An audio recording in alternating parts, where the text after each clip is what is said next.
Conspiracy theories are most often a smokescreen to divert us from the true evil. My dad was right. This family's money is dirty.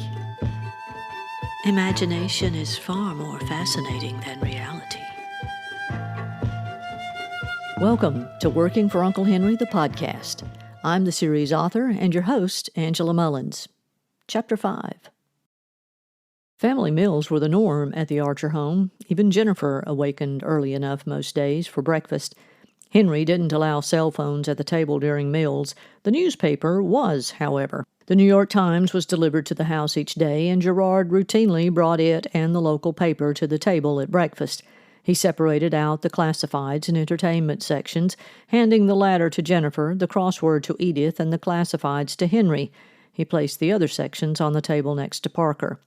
The sideboard presented a variety of breakfast foods: bacon, perfectly browned toast, jam, Greek yogurt, honey, coffee, juice, fruit, and eggs, cooked to each one's liking. Gerard even remembered Parker preferred his scrambled. Jennifer and Henry were over easy, and Edith preferred poached. Parker eagerly filled his plate, wary of making a pig of himself. Edith continued to eat and issue her usual odd banter about final party preparations and who had RSVP'd. Henry went into his own little world, perusing the paper. His morning routine was to comb through the classifieds. One might assume his goal was to find that unique estate sale deal, and occasionally that happened, but his main purpose was to watch for special communications from his colleagues hidden among all the for sales, help wanteds, and personals. Just one of several methods he employed, along with dead drops and other transfers. Knowing which method would be used next was like deciphering a code all in itself. While Edith allowed her poached eggs to cool to room temperature, she studied the crossword puzzle. What's a 5-letter word for be in the world? Exist, Henry growled from behind the classifieds. Edith wrote the word in without hesitation. Prefix with establishment, 4 letters. Anti, Henry answered with a hint of disdain. Transform gradually. Morph. Oh, Henry, you never give anyone else a chance to answer. Henry lowered his paper and glared at Parker, then Jennifer, who was browsing the entertainment section and paying the family no attention. Henry grunted and returned to his classifieds. It was a game they played each morning. Edith asked the questions, and Henry provided the answers. Although Edith loved filling out the daily crossword, she rarely provided any of the answers herself. Oh, I know this one, Edith said, holding up her pencil as a declaration. She scribbled letters into squares, only to stop and reconsider. No, that's not it. She put the pencil to her lips in concentration, erased the letters, and pondered more. Ah, she said, and began to write. No. I need to go work out, Jennifer said after finishing her fruit and yogurt. She turned to Parker. Want to join me? Sure. Since finishing college, Parker's workouts were the kind that didn't involve money, running, push-ups, and chin-ups at the tension bar stretched across his rental's hallway opening, the poor man's gym. Gym membership was out of the question in his financial position. The estate's gym, however, was now at his disposal and came equipped with the latest machines on the market, allowing one to work every body part imaginable. The full entertainment system helped make the effort less noticeable. A big screen TV connected to the cardio machines provided scenery video and coaching by personal trainers. Parker picked a weight machine while Jennifer hopped on the treadmill. He soon realized she was much fitter than her lifestyle might suggest. The estate had much to offer, but Parker's favorite feature had always been the Archer Library. So he cut his workout short, showered, and went downstairs to the most impressive room in the house. The dark mahogany double-pocket doors were wide open and calling to him. He strode inside, gazed up, and beamed. Wall-to-wall books, 3 stories high, towered around him. Books and reading were definitely something he and his uncle had in common. Henry, being a voracious reader, had finished most of them. As a boy, Parker had stood in the middle and gazed up at the endlessness of books that he imagined led all the way to heaven. Of course, running up and down the spiral staircase in the middle of the room always made for a nice play break in between books. The fabricated iron rails of the circular stairway encased wooden steps which made for less noise. Narrow wooden walkways branched off to the second and third floors of books. Soft lighting illuminated the cases to glowingly boast of their contents. One would never know through the castle-like beauty that all the bookcase sections were now on motorized trolleys that rotated them from top to bottom, eliminating the need to climb to the upper levels to retrieve a book. A change Henry made shortly after taking charge of the estate. Rotating the shelves also helped protect the books from the elements of the room by limiting climate and light exposure to any static position. More memories flooded Parker's mind. The stinging in his eyes caught him by surprise. A tear pooled in the corner of his right eye. Why on earth was he crying? He wasn't sad. Sentiment, maybe? Fond memories of a carefree time in his life. It had been such fun back then, exploring all the nooks and crannies of this house, running around and hiding on the grounds and pretending to be a librarian in this very room.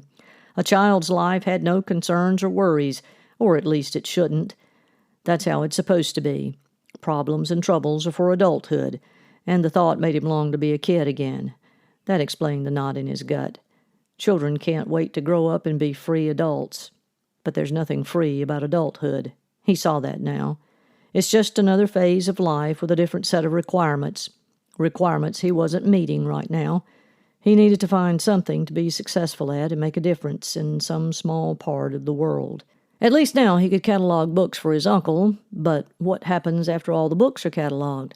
Although as he gazed around him that could take a while, but eventually it would end. Then what? He sighed. Hopefully a real job will come along soon. Then he can settle in somewhere, get married, have kids, live the American dream if it still existed. He didn't care about having lots of money and things. He didn't need that to be happy. He just wanted a common life to serve God with every day.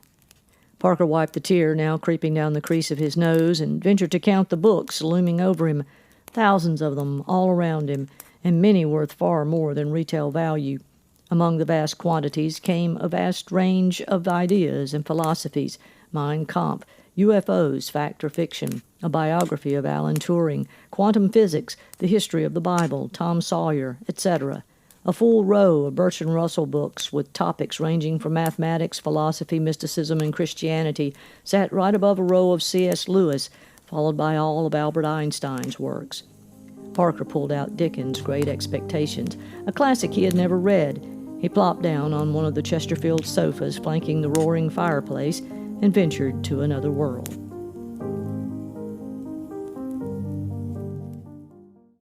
The only thing better than a good read is good grub. Parker's growling stomach signaled it was time to scope out something to eat in the kitchen. As if produced by his very wishes, he found one of Gerard's special Reuben sandwiches and homemade chips on a platter waiting for him on the kitchen counter. Coupled with an Izzy from one of the commercial-grade refrigerators, the meal quelled his hunger pangs perfectly. Gerard's cooking was a welcome upgrade from the dismal food out of a box or a can Parker had on his own. The back way out of the kitchen opened to a narrow hall with the service door to the dining room on the other side. Just left of the dining room door was the spot where the cellar stairs used to be, the same cellar Parker and Jennifer had been interrupted in 10 years earlier. In place of the stairs, Henry had installed an elevator, and while its presence wasn't a secret, one might easily walk past it and never know it was there. Dark wood-stained doors, when closed, blended in with the paneled walls, hidden in plain sight, one might say. Void of directional lights outside to indicate up or down, a knot in the woodwork served as a nondescript button used to summon the elevator. Out of curiosity, Parker stepped in and noticed there was a level 1 button, even though, according to Jennifer, the cellar was now closed off. He pressed the button. Nothing. The door didn't even close. He shrugged, assumed it was disconnected, and pressed the level 3 button to go to his room. Once upstairs, Parker weaved through the dim, narrow hallway to the balcony off the back of the house. It offered more privacy than the terrace. He settled into a chair and surveyed the vastness of the estate in the light of day. At least 100 acres stretched beyond the fence through the trees.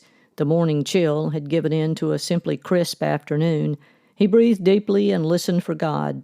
He still had no answers from his prayers, unless God sometimes used a high-pitched hum. What was the humming sound that was slowly getting louder? It wasn't nature, and most likely wasn't God. He squinted toward the direction of the sound. Above the tree line, a drone came into view over the east corner of the yard. As he determined the source of the hum, he heard the familiar sound of a shotgun being cocked, abruptly followed by the shotgun's blast. The drone erupted into shrapnel and rained onto the yard. Parker jumped up and looked over the railing to glimpse the shooter. It was only Gerard, rushing out with a trash receptacle in tow. The butler hurriedly gathered the drone fragments, then swept his eyes back and forth as if searching for witnesses. He gazed up toward the terrace and locked eyes with Parker. Parker froze, afraid to move. He had the distinct feeling he'd seen something he shouldn't have. But what? Finally, Gerard turned away and headed back to the house. With the butler now out of sight, Parker took a deep breath and relaxed. What on earth was Gerard doing? Was this some kind of expensive skeet shooting? It looked like fun. Maybe Henry would let him shoot down a few drones. It might be tricky, though, trying to predict which way it would move. He hurried downstairs to check the action, but by the time he reached the terrace, there was no sign of anything or anyone. He surveyed the yard in all directions and shook his head in disbelief. Had he imagined the crazy scene? He was sure he hadn't, but he may as well have. Thanks so much for listening. The books this podcast is about are available on Amazon. Just check the show notes for purchasing links. I also do a little social media with quotes and behind the scenes on Instagram and research, I just air quoted, on Twitter. Next time, The Mysterious Gate 9.